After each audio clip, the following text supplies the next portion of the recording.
fucking Halloween weekend. This beautiful sunlight streaming through the forest into the bandit family hideout, the lodge, the dream headquarters, surrounded by my dream work, right? My Magnum Dopest is chilling here behind me. I brought my boys Finn and Jake with me, so you know what we talking about today. Let's fucking go! Woo, woo, woo, woo! Ew! We talking about Adventure Time, y'all, because this is, in a lot of ways and in a lot of people's opinions, my most Magnum Dopest work to date. I'm always just getting started. You know that. You know we're just getting started. Let's fucking go. Ew! Shit. I need to cool down with this hot cup of coffee. Fucking, I'm coming in too hot today. Too hot to fucking handle. Let's go. Burn a hole through this chair, baby. Holy shit. Woo! Sometimes I can get fucking too hyped. You know what I'm saying? My head might just explode one day. And then a new one would just grow and I'd be like, let's fucking go! That'd be so fucking epic. Holy shit. So, I love talking about Adventure Time because obviously it means so much to people, but it means so much to me in my life because it is the greatest example of creating my own reality and really blurring the lines completely between creative work and creative life, right? I was drawn back into the forests of New England after going to college in New York City, completely based on intuition and nothing else, right? My childhood was deep in the forest, and I just intuitively knew that the beginning of my career needed to be there, right? I wanted to get back in touch with that after spending time in the city. And an opportunity arises for me to build a cabin deep in the forest, right? And it is right here in the Art of Ooh legendary coffee table book, right? When they were making this book, I knew I had the opportunity to tell this story and that it was going to really hit for people because I truly believe all of life is magic. And when you get in touch with that and when you start spinning those spells, that's when the interesting thing starts to happen. Who knows if I had chosen a different path where I would be right now, right? But we got these beautiful pictures in here of me chilling in this cabin that I built, this little 12 by 12 cabin up with the little loft. I slept in the loft, living in a fort in the forest with my dog, you know, just completely on intuition, not knowing why, just following that instinct and just going in and saying, man, seeing my buddy building a cabin in the woods there and just alarm bells going off and saying, if I really want to be a unique character, a Salvador Dali, a Jodorowsky, a Werner Herzog, can I really just live like everybody else? Do I even want to live like everybody else? Never have I ever wanted to be somebody other than myself, right? And anytime I did, it was for the wrong reasons. And very quickly, I realized that was the wrong track to take, right? As I'm sure you've all experienced at some time. Trying to be something you're not doesn't get you very far. But going deeper into who you really are, that is where all the power gets unlocked. And this was such a key part of my career. Unlocking this power, taking this step was really one of the most crucial steps to unlock all the rest of it, right? It only makes sense in hindsight now, but it's crystal clear. And my boys Finn and Jake know, right? I was there living in that cabin with my dog. And of course, I get out and get the opportunity to design the world for Adventure Time, the land of Ooh, most iconically, the treehouse looking gorgeous here with this nice sunset, right? We've got some sketches in here, other various we got the little map I made for the storyboarders of how the hell you get around in this treehouse. These are actually I did full turnarounds. These are full backgrounds. They're just little thumbnails here, but this is I did all 4 sides. They only have 3 of them here, but I did all the turnarounds for the treehouse, what it looks like. They actually have a little rainwater collection in the back. Oh, can you see that? Little rainwater collection in the back where they've tied a cloud over a barrel, right? Just having fucking fun with it, right? But the fit for this was so fucking good because when Penn said we want Adventure Time to take place in a Ghostshrimp world, right then and there, it was like I knew I was exactly at the right place at the right time, and I was the right person to be there, right? And I knew that this was exactly the project that I was there to do. I already could feel it and see it in my mind, right? We've got some more fun images of the treehouse here, and y'all know that, I had been fired off of Flapjack storyboarding job right before this, and I was just devastated and humiliated at one of the lowest points in my career. I had been working for maybe 5 years at this point. Here's some other fun little the kitchen here. I love this. I vividly remember doing all these drawings, and it was in a state of both elation and panic because I was so scared of being fired. The beginning of the show was so volatile. I had just come off from losing another opportunity. And, my conception of the animation industry was I had zero idea of what it was before. And then when I got there, I was like, this is fucked, right? It still kind of is fucked, especially these days. But you control what you can control. And, I was dead set even more. If I had just gone out there and gotten the job, that would have been one thing. But going out, getting fired, getting humiliated, I can't tell you how driven I was. It awoke the dragon inside that I was just like, I am fucking, there's no way I'm going to lose this opportunity, right? Y'all remember the story of, them saying you can have the job, but you've got to prove that you can draw fast enough. And it literally coming down to one weekend where I had to figure out, some kind of hack. And in just like, literally in my mind, I was like, there's no way I'm going to be able to draw as fast as they want me to do. Fuck, I'm going home.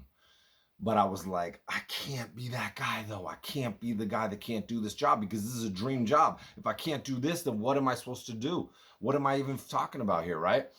And I had to dig so deep and think of all the other things that I had to overcome, right? Breaking my feet, told I would never walk again, and just being like, fuck that, and really layers upon layers of creating my own reality, right? All the challenges of living in the woods, building my cabin, right? Calling on all this stuff, right? Calling on all these intuitional challenges and intuitional solutions that I had.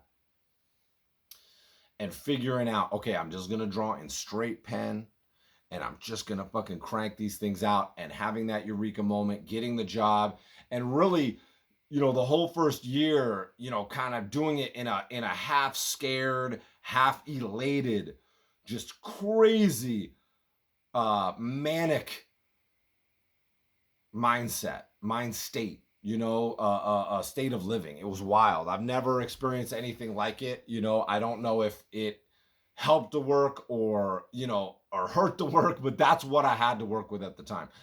If you are going to put together a big career, there's going to be challenges that are so far over your head. When we're talking about Magnum Dopest, we're talking about getting in over your head into the deep end.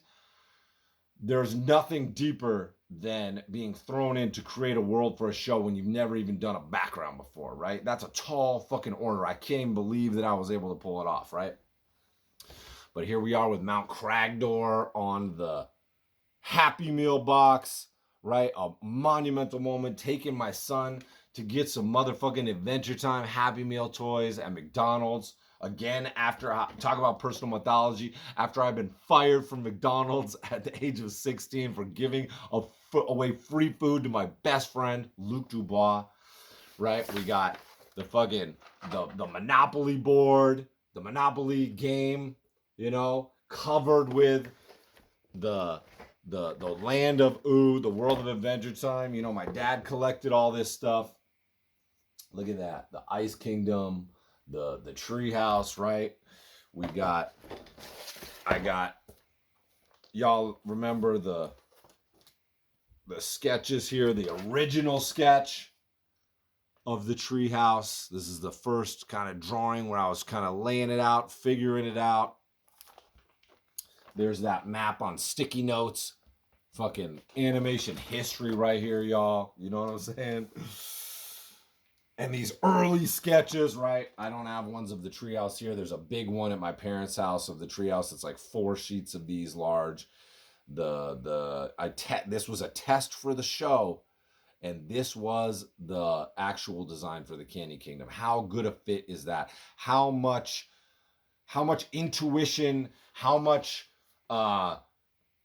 blurring the lines between creative lifestyle and creative work is happening all at once right here. I mean, the destiny, the fate in this is so large, it's so powerful and so wild.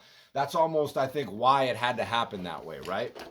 There were so many forces coming together. It's like when the weather changes, like right now, the fall's coming in, the air's dropping down. Whenever there's a seasonal change in New England or wherever, it comes with big winds and everything's blowing around. That temperature inversion, it's just flying everything around. It's like there's this huge sense of change all through the world and all this energy that's happening around you, right? I was in the eye of this insane storm, right? Being fired, all the chaos that was going on in season 1. And I truly had to dig so deep. I was either going to drown and be absolutely devastated by, haunted by that whole scenario, that whole thing. I don't know. I'm sure I would have, I'm sure that in whatever reality that happened to me, I know I just went on a different track and probably did just even more fucked up, crazy art and rejected all kind of mainstream art. That's what I can imagine me doing, because the chip on my shoulder I already had at that time was so big. So to go to even crazier place would have been insane. But to have this huge challenge in front of me and to overcome it gave me so much power, and just proved to me my theory of, if I really want to be a powerful, creative animal in an infinite universe, there's no half measures. There's no half stepping, I went full force. I lived out in the woods alone for years, following this intuition, living in this fort with my dog in the woods. And then the universe recognized it. I swear to God, whatever you want to think about how things work, I feel like the universe wants me to succeed. As insignificant as I am in the scheme of things, absolutely, you couldn't be more insignificant. But to me, in my world, and in respect to whatever small place I have here, I am infinitely important, right? So in that infinite importance, my dedication, my pursuit of living that complete creative lifestyle was recognized and rewarded at that moment. And I was given this huge opportunity, and I climbed that mountain, and I did everything I could there, right? designed the world for Adventure Time, head background designer for the first 4 seasons of the show, right? You can see that there are tons of those backgrounds on my website. You remember just going through all these crazy backgrounds, literally doing, you know, I mean, it has to be a few thousand, 3,000, 4,000. I don't even know what it is, but, a dozen backgrounds for, 9 months a year for 4 years, plus all the freelance that I did later on, coming back. And, I almost worked on every season. I think maybe like season 5 and 6, maybe I didn't contribute directly to, but since I created the whole world for the show, my drawings are in almost every episode, if not every episode, and everybody else's that's working in that world is, emulating the blueprint that I laid out, right? And redrawing a lot of the stuff that I drew from different angles and all that, because that's the job, right? So when we're talking about that Magnum Dopest mentality, I mean, this was definitely the greatest art challenge, the greatest technical challenge of my career, to come in with zero experience. But the reason it worked is because I had, 90% of that skill set already from just like I said, from the beginning, everything I've drawn is in the Ghostshrimp world already, right? So I've been preparing for this.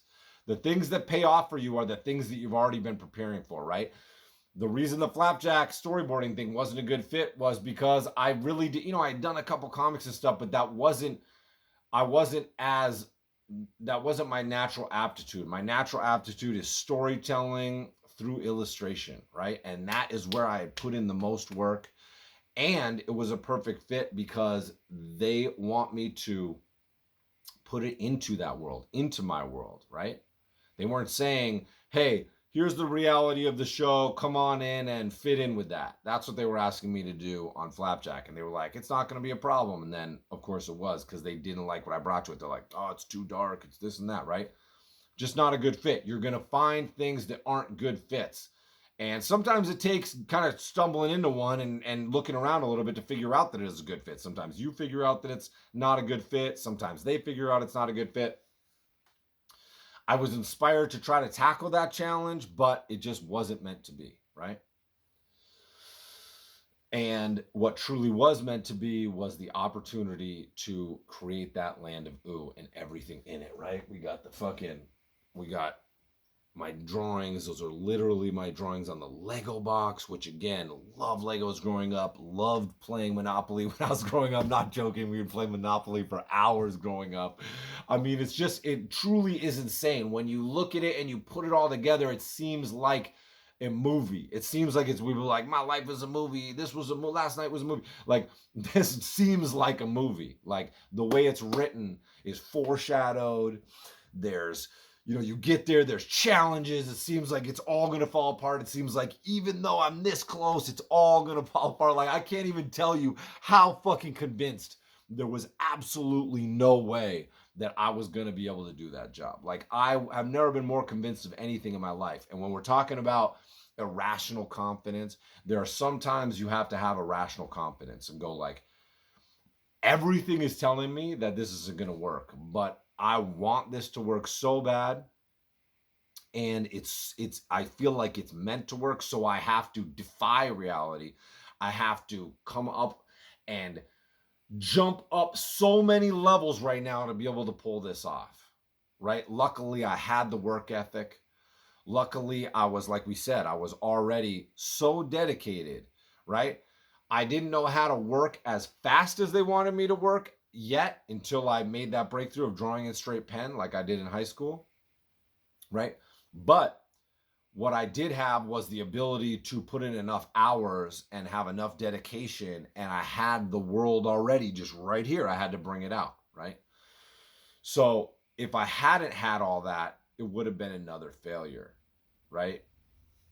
But because I had just been following each intuitive step along the way, it doesn't have to make sense at the time. It just has to be the calling. You truly should be positioning yourself in existence in a way that you can hear those voices, right?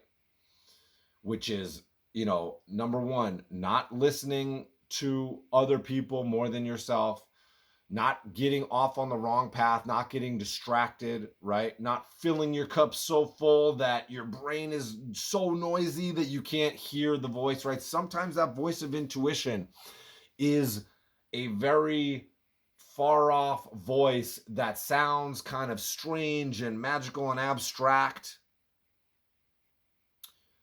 But to me, it is like a bell. When it rings, it's like, fuck, there's a truth to it that you just know. And sometimes you might turn up that cognitive dissonance because, like, you don't want to hear it, right? Because it might be something you have to stop doing, right? Fuck, I know I need to stop this because it's getting in the way of shit, right? But we all are given that compass of intuition inside of us. And, truly, that is, if you're like, Ghostshrimp, how'd you do it? It's like, I listened to my intuition over my parents, over my friends, over my girlfriends, over everything, right?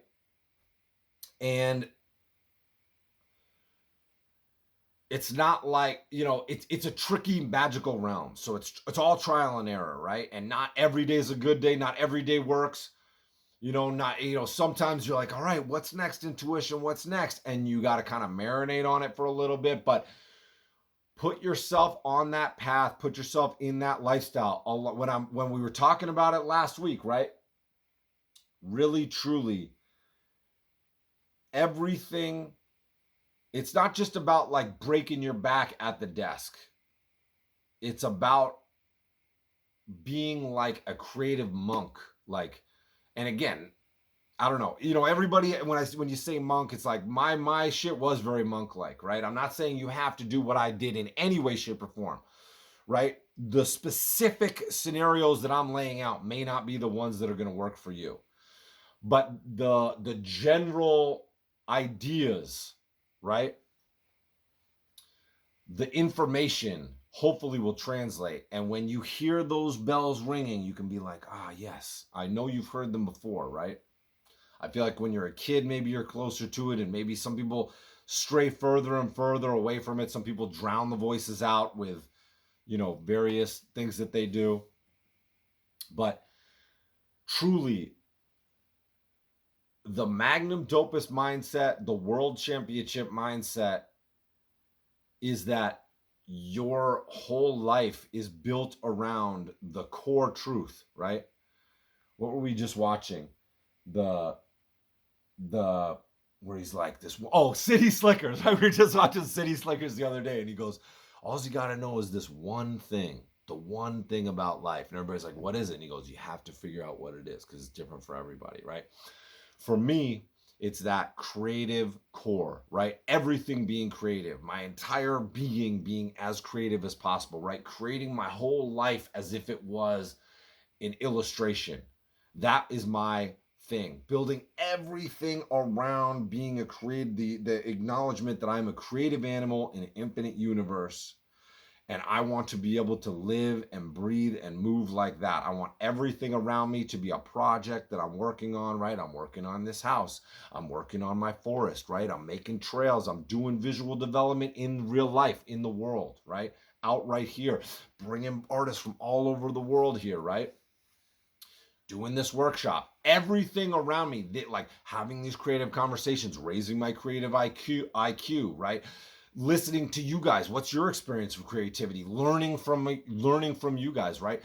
Creativity is at my core, and I believe at everybody's core. I believe that that's what human beings are, right? Because we're meant to create technology, we're meant to interact in this way. This is what we are. We're like this weird creative swarm, and once you realize your one core thing and you build everything around that, right? There's other layers that are really important. It's like my family fits in there, right? That was my first dream. Before I wanted to be an artist, I wanted to be a dad. I wanted to be a husband because, I grew up in a great family, and that, to feel loved and accepted and supported at all times, right? That's so important to who I am, right? Everybody has a different path. Everybody has a different past. Everybody is creating their own future, but to understand that there are no rules, that everybody out here is just making it up as they go along, right? We have all gone through various evolutions, right? Whether you want to think about when we were monkeys or when you want to think about when we were single-celled organisms, right? To think about the large scope of everything always helps me.